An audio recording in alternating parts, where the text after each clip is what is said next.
बुधवार व्रत कथा। समतापुर नगर में मधुसूदन नामक एक व्यक्ति रहता था। वह बहुत धनवान था। मधुसूदन का विवाह बलरामपुर नगर की सुंदर लड़की संगीता से हुआ था। एक बार मधुसूदन अपनी पत्नी को लेने बुधवार के दिन बलरामपुर गया।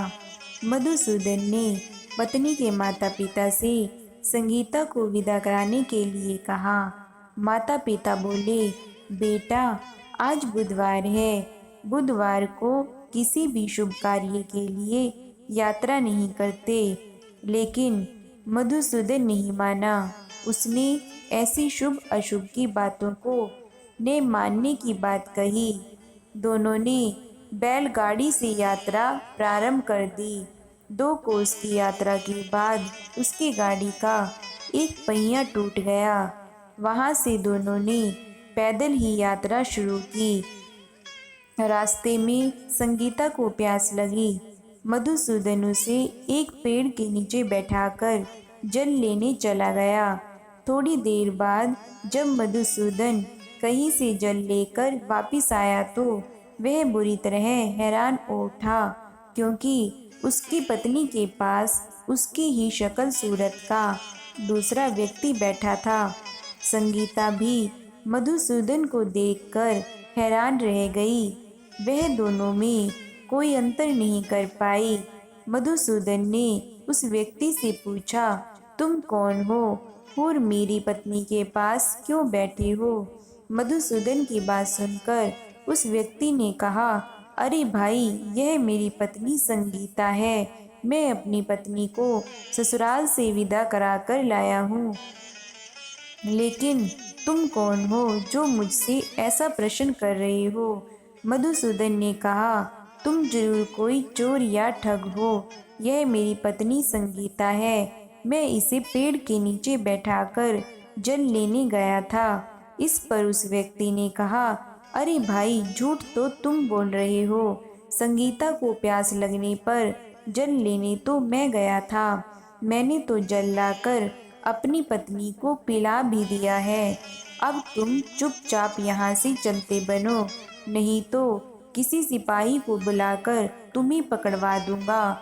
दोनों एक दूसरे से लड़ने लगे। उन्हें लड़ते देख बहुत से लोग वहां एकत्र हो गए। नगर के कुछ सिपाही भी वहां आ गए। सिपाही उन दोनों को पकड़कर राजा के पास ले गए। सारी कहानी सुनकर राजा भी कोई निर्णय नहीं कर पाया। संगीता भी उन दोनों में से अपनी वास्तविक पति को नहीं पहचान पा रही थी। राजा ने दोनों को कारागार में डाल देने के लिए कहा। राजा के फैसले पर असली मधुसूदन भयभीत हो उठा। तभी आकाशवाणी हुई, मधुसूदन, तूने संगीता के माता पिता की बात नहीं मानी और बुधवार के दिन अपनी ससुराल से प्रस्थान किया। यह सब भगवान बुद्धदेव के प्रकोप से हो रहा है। मधुसूदन ने भगवान बुद्धदेव से प्रार्थना की, हे भगवान बुद्धदेव, मुझे क्षमा कर दीजिए। मुझसे बहुत बड़ी गलती हुई। भविष्य में अब कभी बुधवार के दिन यात्रा नहीं करूँगा और सदैव बुधवार को आपका व्रत किया करूँगा। मधुसूदन की प्रार्थना करने से भगवान बुद्धदेव ने उसे क्षमा कर दिया। तभी दूसरा व्यक्ति राजा के सामने से गायब हो गया। राजा और दूसरे लोग इस चमत्कार को देखकर हैरान हो गए। भगवान बुद्धदेव की इस अनुकंपा से राजा ने मधुसूदन और उसकी पत्नी को सम्मान पूर्वक विदा किया। कुछ दूर चलने पर रास्ते में उन्हें बैलगाड़ी मिल गई। बैलगाड़ी का टूटा हुआ पहिया भी जुड़ा हुआ था। दोनों उसमें बैठकर समतापुर की ओर चल दिए। मधुसूदन और उसकी पत्नी संगीता दोनों बुधवार को व्रत करते हुए आनंद पूर्वक जीवन यापन करने लगे। इस तरह भगवान बुद्धदेव की कृपा से उनके यहाँ खुशियाँ बरसने लगी। इस तरह जो स्त्री पुरुष विधिवत बुधवार का व्रत करके व्रत कथा सुनते हैं, भगवान बुद्धदेव उनके सभी कष्ट दूर करते हैं।